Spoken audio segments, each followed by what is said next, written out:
جی عقیل صاحب، house arrest کی تو پیشکش تھی، تو اپنے گھر کے کمفرٹ میں جانے سے انہوں نے انکار کیا. انہوں نے کہا پہلے میرے لوگوں کو چھوڑیں. یہ آپ کو بلیویبل لگتا ہے؟ مطلب ڈیل کی تو طلب ہو سکتی ہے اور بالکل خواہش تو ہو سکتی ہے، اور کہتے ہیں ہزاروں خواہشیں ایسی کہ ہر خواہش پہ دم نکلے. یہاں پہ المیہ یہ ہے کہ وہ چاہ رہے ہیں کہ ڈیل ملے ان کو یا ڈیل آفر کی جائے، لیکن حکومت کو دو ٹوک موقف ہے، نہ تو ڈیل ہے نہ ڈیل ہے، اور ہم کسی قسم کی کوئی ڈیل آفر نہیں کر سکتے ان کو. ہماری لیڈرشپ نے یا ہماری پارٹی کے لوگوں نے جس طرح عدالتوں کا سامنا کیا، اور عدالتوں میں جا کے ماشاءاللہ اتنا اچھا پینل ہے آپ کا، ہم تینوں وکیل ہیں. اب یہ پوچھ کے مجھے بتا دیں، میرے دونوں جو ہیں انتہائی قابل احترام، انتہائی عزت مآب دونوں پارٹیسپنٹس ہیں، احمد اویس صاحب بھی ہیں، ریاست علی آزاد صاحب بھی ہیں، اور بڑے آزاد خیالات کے مالک ہیں with in constitutional framework I must add. تو ان سے پوچھیں کہ کیا ایسا ہو سکتا ہے کہ حکومت جو ہے کوئی ڈیل آفر کرے، ماورائے آئین اور ماورائے قانون کسی قسم کی چیز جو ہے وہ بتائی جائے اور کہا جائے عدالتوں کی طرف نہ جائیں، یا عدالتوں کا پروسیس ہالٹ کر دے یا اس کو سٹاپ کر دے اور کہے کہ جی نہیں عدالتوں کو تو چھوڑیں، کیونکہ وہ حکومت کے لیے عدالتی معاملات میں یا عدالتی کام میں مداخلت کرنے کے مترادف ہوگا. ہم نہیں چاہتے. جو سیپریشن آف پاورز کا کانسیپٹ ہے اس کو بالکل یہ بڑی اچھی طرح سمجھتے ہیں، اور پاکستانی قوم بھی بڑی اچھی طرح سمجھتی ہے.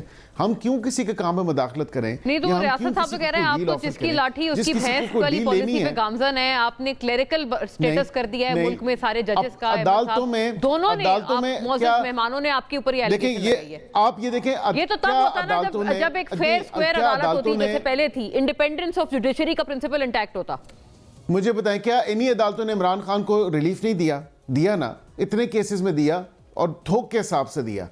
اب کیا ایشو ہے؟ مطلب یہ سمجھ نہیں آ رہی کہ وہ اب کیوں ڈیل مانگ رہے ہیں. اب تو چار پانچ کیسز رہ گئے ہیں. امینڈمنٹ سے پہلے والی عدالتوں نے ریلیف دیا تھا جو کہ وہ پی ٹی آئی سمجھتی ہے کہ جائز ترین ریلیف تھا.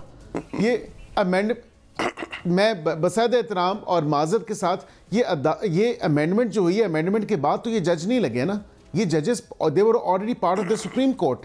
How can we actually make these very wide and far allegations on these judges کہ ہم کہتے ہیں کہ جی یہ جج صاحبان جو کانسٹیٹیوشن بینچ کے ہیں، یہ کانسٹیٹیوشن بینچ کے جو ممبران ہیں وہ ادروائز ڈیسائیڈ کر رہے ہیں، یا کو وہ ان کی کوئی کسی پولیٹیکل پارٹی کی لائن کو ٹو کر رہے ہیں. یہ قطعاً ایسی بات نہیں ہے. اس لیے خدا میں آپ سے گزارش کروں گا کہ اس کو گورنمنٹ جو کمیشن تھا وہاں پہ حکومت کی حکومتی ارکان کی اکثریت تھی. آپ لوگوں نے حکومتی اکثریت نے وہی چوز کیے، پک اینڈ چوز کیے نا چند ججز. آپ نے سینیورٹی کا پرنسپل بھی وائلیٹ کر دیا. نہیں پہلے کر دیتے جب فائد عیسیٰ صاحب آ رہے تھے تب تو آپ نے نہیں کیا. بالکل نہیں. دیکھیں اسی میں وہ میں معذرت کے ساتھ پھر دیکھیں مجھے لائکس اور ڈس لائکس پہ نہیں جانا چاہیے، لیکن اسی میں ایسے ممبران بھی تھے. چلیں چھوڑیں میں اس میں کیا بات کروں، لیکن اب یہاں پہ یہ ہے کہ یہ تیرا جج میرا جج نہیں ہونا چاہیے. ججز کو آئین اور قانون کے ساتھ کھڑا ہونا چاہیے. And I am very clear on this. اور یہاں پہ ججز ابھی یہی کر رہے ہیں، آئین اور قانون whether they are part of the constitution bench اور یہ دیگر سپریم کورٹ کے معاملات وہ دیکھ رہے ہیں یا ریگولر بینچز میں ہیں. تو یہ اس طرح نہ کریں. ججز کو آپ کیوں اس میں تفریق پیدا کرنا چاہ رہے ہیں اور کہہ رہے ہیں کہ جی نہیں یہ ہمارے جج ہیں، نہیں یہ حکومت کے جج ہیں. اس طرح نہیں ہے. جج جو ہیں وہ پاکستان کے جج ہیں. جج سپریم کورٹ کے جج ہیں، وہ کسی بھی بینچ کا حصہ کیوں نہ ہو، خواہ وہ کانسٹیٹیوشن بینچ ہو یا دیگر بینچز ہوں. لیکن وہ آپ نے بنایا ہے نا، حکومتی اکثریت نے بنایا ہے، اس وجہ سے یہ بات کی جا رہی ہے. اچھا یہ پوچھیں ان سے کہ جو نئے ججز ابھی لگیں گے، دونوں میرے انتہائی قابل احترام میرے سینئرز بھی ہیں، ان سے یہ پوچھیں کہ جو نام آئے ہیں اب جے سی پی کے اندر، اور یہ بالکل جے سی پی کے ممبران جو اپوزیشن سے ہیں ان کی طرف سے بھی تو نام آئے ہیں نا، یہ تو نہیں کہا جا سکتا.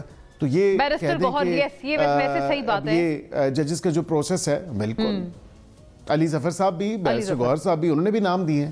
ہاں اچھا، ان کے ناموں پہ خاصی نالا ہے، مطلب پی ٹی آئی والے خوش نہیں تھے جو نام ان کی طرف سے پیشکش ان کی تھی. آپ لوگوں نے کیا ان کو کوئی آفر کی ہے کچھ؟ کیا بیرسٹر صاحب، عقیل صاحب، how come there offering names as such جو کہ پی ٹی آئی کو نہیں سمجھ آ رہے لیکن آپ لوگوں کے ساتھ مماثلت یا لائک مائنڈڈنس زیادہ رکھتے ہیں؟ نہیں ہم نہیں. آئی تھنک جنرلی دیکھیں ہوا یہ ہے کہ جو اچھی ریپوٹیشن رکھتے تھے یا رکھ رہے ہیں، جو بڑے منجے ہوئے